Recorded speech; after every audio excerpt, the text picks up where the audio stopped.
예수께서 바다 건너편 고라사인의 지방에 이르러 배에서 나오심에 그 더러운 귀신 들린 사람이 무덤 사이에서 나와 예수를 만나니라. 그 사람은 무덤 사이에 거처하는데 이제는 아무도 그를 쇠사슬로도 맬 수 없게 되었으니 이는 여러 번 고랑과 쇠사슬에 미었어도 쇠사슬을 끊고 고랑을 깨뜨렸음이더라. 그래야 아무도 그를 제할 힘이 없는지라. 밤낮 무덤 사이에서나 산에서나 늘 소리 지르며 돌로 자기의 몸을 해치고 있었더라. 그가 멀리서 예수를 보고 달려와 절하며 큰 소리로 부르짖어 이르되 지극히 높으신 하나님의 아들 예수여, 나와 당신이 무슨 상관이 있나이까? 원하건대 하나님 앞에 맹세하고 나를 괴롭히지 마옵소서 하니, 이는 예수께서 이미 그에게 이르시기를 더러운 귀신아 그 사람에게서 나오라 하셨습니다. 이에 물으시되 내 이름이 무엇이냐? 이르되 내 이름은 군대니 우리가 많음이니이다 하고 자기를 그 지방에서 내보내지 마시기를 간구하더니 마침 거기 돼지의 큰 떼가 산 곁에서 먹고 있는지라. 이에 간구하여 이르되 우리를 돼지에게로 보내어 들어가게 하소서 하니 허락하신데 더러운 귀신들이 나와서 돼지에게로 들어가매 거의 2,000마리 뛰는 떼가 바다를 향하여 비탈로 내리다라 바다에서 몰사하거늘 치던 자들이 도망하여 읍내와 여러 마을에 말하니 사람들이 어떻게 되었는지를 보러 와서 예수께 이르러 그 귀신을 냈던 자고 군대 귀신 집혔던 자가 옷을 입고 정신이 온전하여 앉은 것을 보고 두려워하더라. 이에 귀신을 냈던 자가 당한 것과 돼지의 일을 본 자들이 그들에게 알림해 그들이 예수께 그 지방에서 떠나가시기를 간구하더라. 예수께서 배에 오르실 때에 귀신 들렸던 사람이 함께 있기를 간구하였으나 허락하지 아니하시고 그에게 이르시되 집으로 돌아가 주께서 내게 어떻게 큰 일을 행하사 너를 불쌍히 여기신 것을 내 가족에게 알리라 하시니 그가 가서 예수께서 자기에게 어떻게 큰 일을 행하셨는지를 데가볼리에 전파하니 모든 사람이 놀랍게 여기더라. 아멘.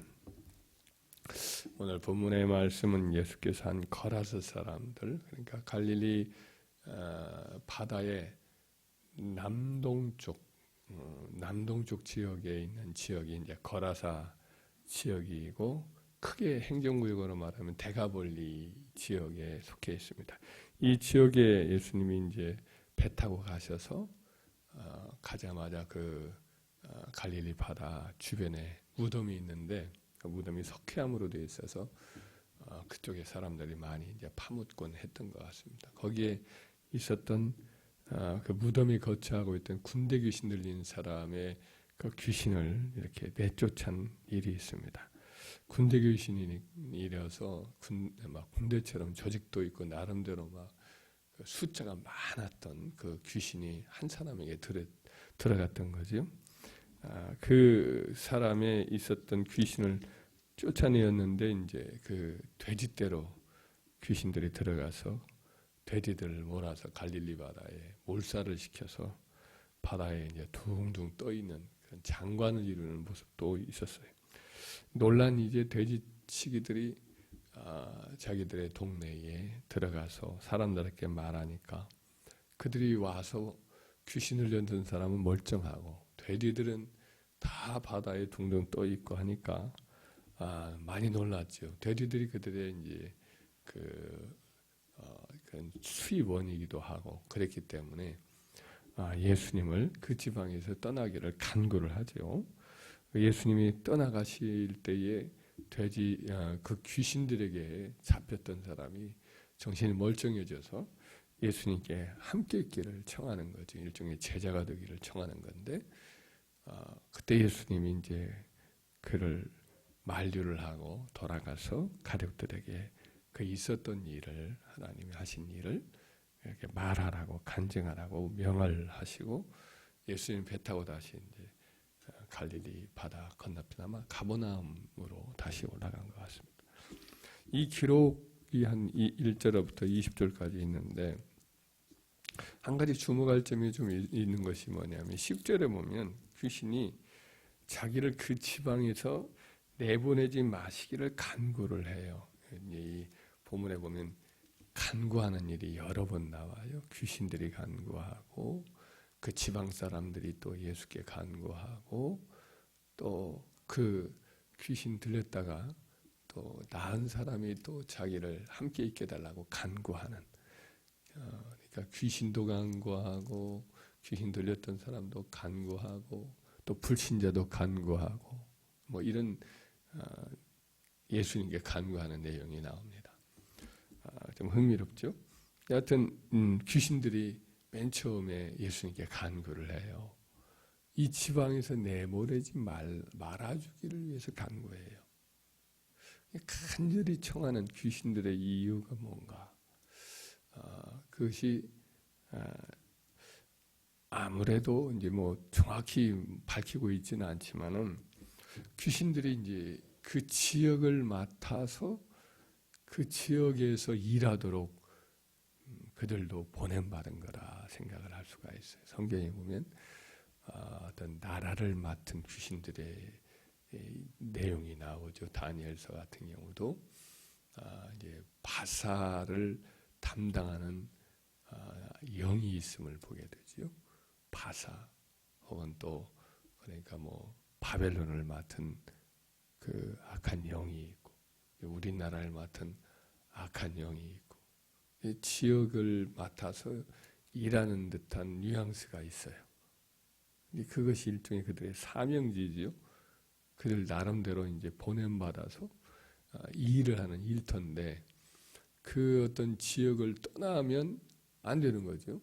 윗선의 그 악한 영의 체계, 그 질서 속에 그 사역지를 떠나면 그들은 또 엄청나게 이제 책망을 받고 그래서 이와 같은 지방에서 떠나지 않게 해달라고 예수님께 간절히 구했던 것으로 그렇게 여겨집니다. 그래서 돼지떼라도 들어가게 해달라고 그 지역을 안 떠나려고 하는 거죠.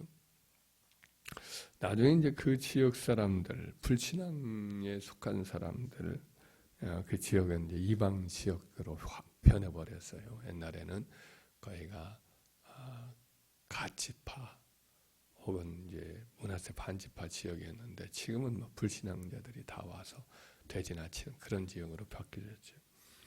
그 사람들이 또 예수님께 이제 간구를 하는데 간구 내용이 뭐냐면 예수님을 그 지방에서 떠나가시라고 간청을 해요. 예수님이 그 지방에 같이 있다면 자기들이 불편한 거예요.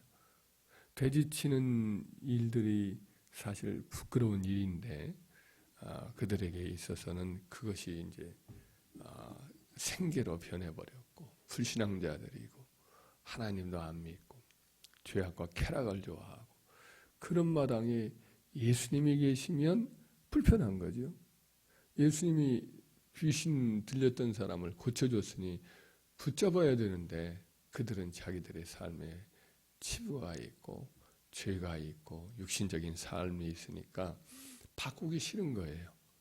그 예수님이 그 자리에 있지 않고 떠나가게, 그 지방에 있으면 안 되니까 떠나가게 해달라고 하는 거예요. 예수님이 그 지방에 계속 계시면 그것이 그냥 많은 게 아니라 많은 변화가 있으니까 그 지역을 담당하는 귀신들이 그 사람들을 부추겨가지고 떠나가게 해달라고 그렇게 이제 이야기를 한 것으로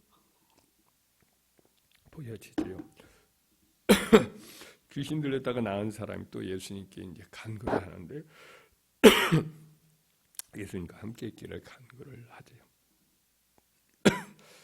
예수님께서 자기를 고친 것을 알고 예수님께 고맙고 예수님이 곁에서 이제 도를 배우고서 예수님을 가까이 섬기는 그런 마음이 간절한 거죠.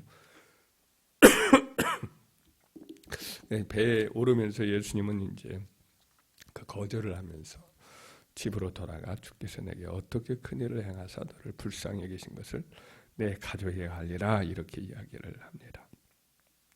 그 불신앙과 불경건한 지역에 오직 예수님을 믿는 사람은 딱 한 사람 이제 예수님이 남겨놓으신 거죠. 그것도 초신자죠. 그것도 귀신 들렸다가 나은 사람이에요. 예수님이 그 지역 일대에 딱 한 가지 성령의 사람을, 그러니까 흔적을 가진 사람을 남겨둔 거죠. 그 지역을 향한 하나님의, 우리 주님의 배려죠. 결과는 어떻게 되느냐. 20절 한번 볼까요? 20절 한번 읽어볼까요? 그가 가서 예수께서 자기에게 어떻게 큰일 행하셨는지를 대가벌리에 전파하니 모든 사람이 놀랍게 여기더라. 이분이 자기에게 있었던 일들을 자기 가족만 얘기한 게 아니라 그 지역 일대에 있는 사람들에게 다 얘기를 한 거예요. 대가볼리가 상당히 넓은 행정구역입니다. 근데 거기 있는 사람들이, 모든 사람들이 다 놀랍게 여기더라. 예수에 대한 소문을 듣기 시작한 거예요. 그 이전까지는 캄캄했던 모양입니다. 그런데 소문을 듣고 난 이때부터 이제 사람들이 예수의 존재를 알고 예수님의 능력을 알고 예수님을 만나고자 이렇게 사람들이 이제 갈릴리로 여행을 오게 되고 그렇게 했던 것 같습니다. 예수님이 이제 이방 지역 전도를 할 때가 있습니다. 시돈 두로를 돌아가지고 가이사랴 빌립보 지역에 갔다가 내려오면서 대가볼리를 들려요. 그때 많은 사람들이 예수님께 몰려들어요. 그래서 예수님의 오병이의 기적도 있고 칠병이의 기적도 있어요. 칠병이의 기적은 이방인을 위한 기적입니다. 누가복음에 보면은 이제 그때에 사람들이 예수님께 모여와서 많은 고침을 받고, 그때 이제 예수님이 그 사람들을 위해서 보니까 먹을 것도 없고 그래서 보리떡 7개와 이제 보리떡 7개와 물고기 2마리를 가지고 또 기적을 일으켜서 남자만 4,000명 이제 고치고 먹이고, 그 나머지 뭐 4,000명이니까 그래도 수만 명이 모여겠죠. 그렇게 해서 기적을 덮으신 그런 내용이 나와요. 그러니까 이 한 사람 때문에 수많은 사람들이 이제 예수 믿는 사람으로 바꾸어지는 기적이 일어나는 체험이 그런 시작점이 된 거죠. 이걸 가만히 한번 살펴보면 사명자가 그가 있어야 할 곳에 머무는 것이 매우 중요해요. 마귀도 자기가 있어야 할 자리를 안 떠난단 말이죠. 악한 영도 자기가 있어야 할 자리를 떠나는 것을 굉장히 싫어하고 죽는 줄로 알고 그 자리를 지켜내요. 그래야 자기들도 이제 사명을 감당하는 거죠. 불신앙을 가진 자도 자기들의 영적인 어떤 그 진지가 파괴되거나 판도가 바꿔지는 것을 은연중에 거부를 하고 영적인 어떤 예수님이 계시는 것을 거부하잖아요. 그러니까 이 자리를 지키려고 하는 거죠. 이 하나님의 사람도 마찬가지로 그 사람의 능력이 있든 없든 자기의 자리를 지키는 것, 이것이 매우 중요합니다. 죽으나 사나 그 자리를 지키는 거예요. 뭐 일을 잘하나 어쩌나 상관없이 사명일을 목숨 걸고 지키는 것이 중요한 거죠. 그럴 때 역사가 일어난 거예요. 아브라함에게 이제 처음 사명제에 왔어요. 근데 이분이 기근을 만나니까 그만 먹고 살기 위해서 애굽으로 내려갔다가 큰 부끄러움을 당할 일을 겪지요. 하나님이 개입하지 않았다면은 아주 모든 것을 다 잃고 망가져서 인생이 끝났을 건데 하나님이 개입을 하시고 사라를 지켜주셔서, 그리고 그에게 재산도 더 오히려 불리는 그런 일을 허락하셔서 돌아왔지요. 그게 큰 실책이었거든요. 아들도 또 기근을 만나는데 똑같은 일을 저질 때에 하나님이 그게 나타나서 이 지역을 떠나지 말아라. 이것을 너에게 기업으로 준 땅이네, 떠나지 말아라 했을 때에 순종을 해서 그의 기근 시에 100배나 결실을 맺는 은혜를 입죠. 야곱도 그 약속의 땅으로 돌아오지요. 그게 굉장히 중요한 줄 알아요. 이제 나중에 요셉이 애굽에 있을 때에 무조건 가지는 않습니다. 내려가다가 그는 이제 그 팔레스타인 지역을 벗어나기 직전에 하나님께 그래도 마음에 걸리니까 요셉을 보고 싶고 그렇지만 하나님 앞에 기도를 해요. 제사를 드려요. 그랬더니 하나님이 염려하지 말고 내려가라.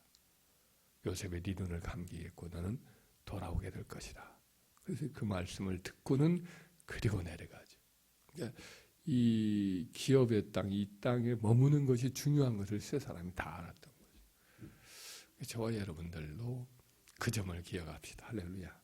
우리가 부족할지라도 능력이 부족하고 그럴지라도 사명의 그 자리를 지키는 게 중요하다. 목숨 걸고 하나님 앞에서 하나님이 내게 있으라고 한 그 자리를 지켜내는 거죠. 그럴 때 성령이 때가 되면 하나님이 우리 한 사람을 통해서도 시작을 해서 하나님의 뜻을 이루어가고 축복을 주시고 또 다른 영혼들을 살리고 영적인 어떤 하나님의 역사가 일어날 때 우리를 통해서 그 놀라운 반전의 계기를 만들어 주실 것이다. 할렐루야. 사명자는 사명제를 지키는 것이다. 떠나지 않는다. 이것을 오늘 본문의 말씀에서 읽어낼 수 있는 좋은 교훈 중에 하나일 것이다 생각을 합니다.